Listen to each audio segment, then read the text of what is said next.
அழகே அழகு பாண்டியன் ஸ்டோரில் செம்ம சீனு சூப்பர் சீனு சொல்லாங்க. அப்பா பாப்பாப்பா எதிரும் புதிருங்கிற மாதிரி தாங்க. அங்கே மாமியார் ராஜேஸ்வரி மாமியாருக்கும் கோமதி மாமியாருக்கும் ஏணி வச்சாலும் எட்டாதுங்க. அப்படி தான் போயிட்டு பார்த்தா எல்லா வேலையும் மலர பிடிச்சி அப்படியே வாங்குறாங்க இல்லையா. கோமதிக்கு செம்ம கோவம் வருது. என்னங்க இந்த போடுறீங்க, ஏன் என்னங்க ஒரு சார்ஜர் எடுக்கிறதா சரி, ஒரு ஃபேன் போடுறதா சரி, அங்கே தான் இருக்குது சுவிட்சு, அதை கூட போடக்கூடாது. அதுவும் இந்த பிள்ளை படுத்தா இருக்குது, வேலை பார்த்துட்டு இருக்கு, அங்கேயே இங்கே வந்து சுவிட்சை போடுது, என்னங்க அப்படிங்கல மதி பார்க்குது. இதைத்தானே நான் சொன்னேன், இதை சொன்னது தானே 3 முழத்துக்கு வெட்டி இப்படியே நீட்டி முழங்குச்சு இந்த அத்தா அப்படின்னு மதி நினைக்கிறாங்க. இந்த வீட்டில் எல்லாமே என் மருமக தான், அதனால தான் அவளை கேட்குறோம். நாங்கள் அவளை எதிரியாக பாகுபாடு பார்த்து பேசலை, எங்கள் சொந்த பிள்ளையா நினச்சி பார்க்கறனால தான் எல்லா வேலையும் அவட்ட கொடுக்குறோம். நான் தப்புன்னு சொல்லேங்க, சொந்த பிள்ளையா நினைக்கிறது தப்பு இல்லை, ஆனால் சொந்த பிள்ளையா நினச்சி அவட்ட எல்லா வேலையும் வாங்குறீங்கல்ல. அவளுக்கு நம்ம மனுஷி தானே, மிஸ்ஸுனா எல்லா வேலையும் பார்க்குறீங்க, ஒரு வேலை கூட நீங்கள் அடுப்படி பக்கம் பார்க்க மாட்டீங்களா? நான் ஏன் பார்க்கணும், அதே மருமகள் வந்துட்டாளுகள்ல. உடனே கோமதி கோவம் வருது. மருமக வந்துட்டா, இப்போ எனக்கு தான் 3 வந்துட்டாங்க. 3 பேர் மருமகளுக்கும் நான் தான் லஞ்சு கொடுக்குறதும், காலைல டிஃபன் போடுறதும், டீ போட்டு கொடுக்குறதும், கோலம் போடுறது மட்டும்தான் அவளுக்கு. அதுவும் கூட நான் போடுவேன், அவளுக்கு தான் நல்ல மாடலாக போடணும்னு சொல்லிட்டு போடுறாளுங்க. மற்றபடி என் மருமகளை கண்ணுக்குள்ள வச்சுல பார்க்குறேன். நீங்கள் என்ன, நீங்கள் பேசுகிறத வைக்கிறதெல்லாம் பார்த்தா எதிரி பிள்ளை மாதிரில பார்க்குறீங்க அப்படின்னு சொன்ன கேட. என்னம்மா என்ன பேசிகிட்டு இருக்க? ஏ மீனா, என்ன உன் மாமியார் இப்படி பேசுது, தங்கச்சி பிள்ளைன்னு வீட்டுக்கு வர வச்சா என்ன அப்படி சொல்ல. ஐயோ மாமா ஒன்றும் இல்லை மாமா, அத்தை வாங்கத்தை அப்படின்னு சொல்லி கூட்டிகிட்டு போயிடுது மீனா. கோமதி என்ன பண்ணுது, நீ விடு மீனா விடு, நியாயத்தை யார் வேணாலும் எங்கே வேணாலும் கேட்கலாம், இது என்ன இப்படி பண்ணுது? ஐயோ இது வீடா இல்லை ஜெயிலா? ஏம்மா மலரு, நீ இப்படிப்பட்ட புருஷன் தேவையா, வாழ்க்கை தேவையா என்ன? இந்த எப்படி தங்கமாக இருக்கல என் புள்ள கூட்டிகிட்டு போயிட்டேன், என்னமோ உனக்கு கொடுமைப்படுத்துறேன்னு நினச்சிட்டு. ஆனால் இது சரிப்பட்டு வராதுமா. அம்மாடியோ, இது என்னம்மாடி வீடாது, அம்மாடி மிலிட்ரி மேன் வாழ்க்கை மாதிரி. அம்மா மலரு நீ பாவம் அப்படின்னு சொல்லிட்டு உள்ளுக்குள்ளே போய் பேசிக்கிட்டு இருக்குதுங்க. ஐயோ அத்தை, நம்ம வேலை விஷயமா வந்தால் விடுங்க, அவங்களுக்குள்ள சரியாக போயிடும் அப்படிங்கிற மலரும் மதியம் வராங்க. மலர் பார்க்குறாங்க. உண்மையிலே மீனாவையும் ராஜையும் பார்த்து பெருமைப்பட்டு பேசுகிறாங்க. நீங்களாம் கொடுத்து வச்சவங்க, எப்பேற்பட்ட மாமியார், இன்னொரு மருமகளுக்காக ஒரு மாமியார் ஸ்தானத்தில் இருக்கிறவங்க ரெக்கமெண்ட் பண்ணி பேசுகிறாங்கன்னா அப்போ உங்களை எப்படி வச்சுருப்பாங்க? பின்ன நாங்களாம் கொடுத்து வச்சவங்கல்ல, பாருங்கள் எங்களுக்காக வந்திருக்காங்க, யார் இந்த மாதிரிலாம் விடுவாங்க? அடுப்படியில் போட்டு ஏய் வேலையை பாருடி அப்படிலாம் சொல்லுவாங்க. இங்கே அப்படி இல்லையே, ஒரு வாக்கிங் போகிறது கூட நான் பேச்சு வாங்க வேண்டியதாக இருக்குது அப்படின்னு மாதிரி சொல்கிறாங்க. ஏன் வாக்கிங் போகிறதுக்கு என்ன, என் மருமக ரன்னிங்கே போகிறா, என்ன சொல்கிறீங்க? ஐபிஎஸ்க்கு தான் இப்போ வந்திருக்கிறோம், ஐபிஎஸ்சில் அவள் என் புள்ள காலைல எழுந்துச்சு போயிடுவான், எல்லாம் ட்ரெஸ் எல்லாம் போட்டு மாடலாக சூப்பராக போவான். இங்கே பாரு ஃபோட்டோ எடுத்து காமிக்கிறாங்க. கோமதி சிரிச்சுக்கிட்டே கௌரவமாக பெருமையாக இந்த ட்ரெஸ்ஸில் தான் போகிறா. இந்த ட்ரெஸ்ஸில் போகிறாளா? ஆமாங்க, இதில் என்ன இருக்குது?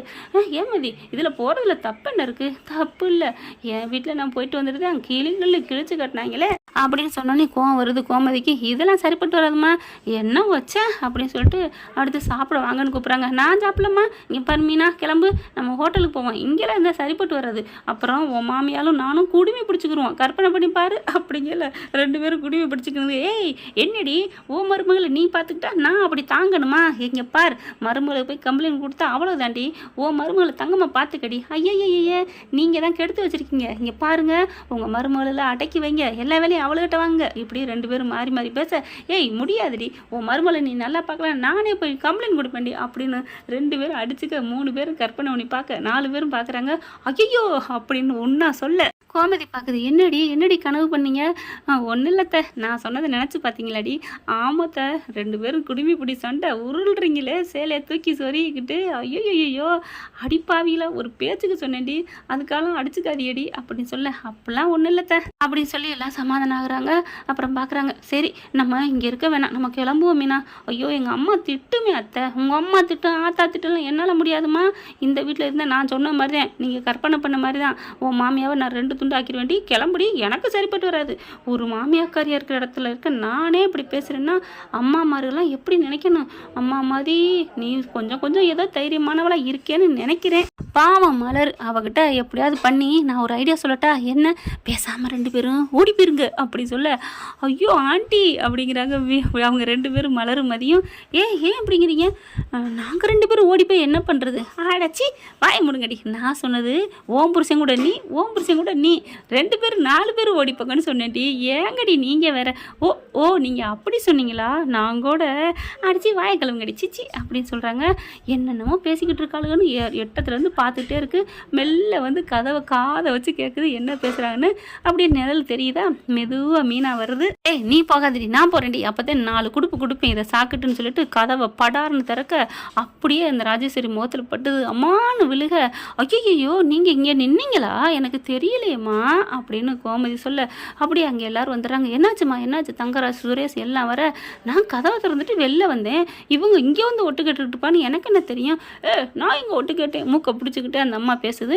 கதவை திறந்து சாப்பிட கூப்பிடலான்னு வந்தேன், வந்தால் கதவை தட்ட வேண்டியதானே, எனக்கு தெரியாதுல்ல, நான் திறந்தேன், நீங்கள் நிற்கிறீங்கன்னு எனக்கு எப்படி தெரியும்? ஏம்மா போனாலும் கதவை தட்ட வேணாமா?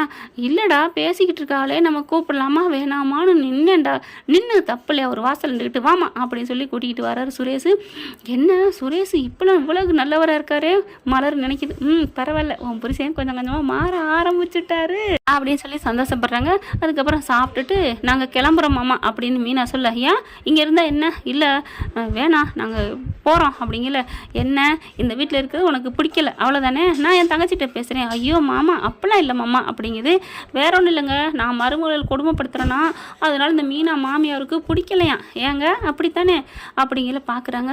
சொல்லுங்க அப்பெல்லாம் ஒன்றும் இல்லைன்னு சொல்ல வேண்டியதானே அப்படின்னு ராஜேஸ்வரி சொல்ல, நான் அப்பெல்லாம் சொல்ல மாட்டேனே, நீங்கள் சொன்னது சரிதான், அப்படித்தான், அதுக்காக தான் போகிறோம், நீங்கள் பண்ணுறது எனக்கு பிடிக்கல, போதுமா கிளம்புங்கடி அப்படின்னு சொல்லிட்டு கிளம்புறாங்க கோமதி. என்ன ஃப்ரெண்ட் இப்படி போனால் நல்லா தானே இருக்கும், பார்க்கலாம் என்ன நடக்க போகுதுன்னு. இந்த பதிவு உங்களுக்கு பிடிச்சிருந்துச்சுன்னா உங்கள் பொண்ணான கையால் ஒரு லைக்கை போட்டு சப்ஸ்கிரைப் பண்ணிடுங்க. Thank you friends. இந்த வீடியோ உங்களுக்கு பிடிச்சிருந்தா தயவு செய்து லைக் பண்ணுங்க. இன்னும் அப்டேட்ஸ்க்காக சேனலை சப்ஸ்கிரைப் பண்ண மறக்காதீங்க. நம்ம கிட்ட இருக்க எல்லா சேனல்ஸோட லேட்டஸ்ட் வீடியோ அப்டேட்ஸ்க்காக மேல ரைட் சைடுல காட்டுற லிங்கை கிளிக் பண்ணி வாட்ஸ்அப் குரூப்ல ஜாயின் பண்ணுங்க. உங்களிடம் விடைபெறுவது நான் உங்கள் மெஹர்.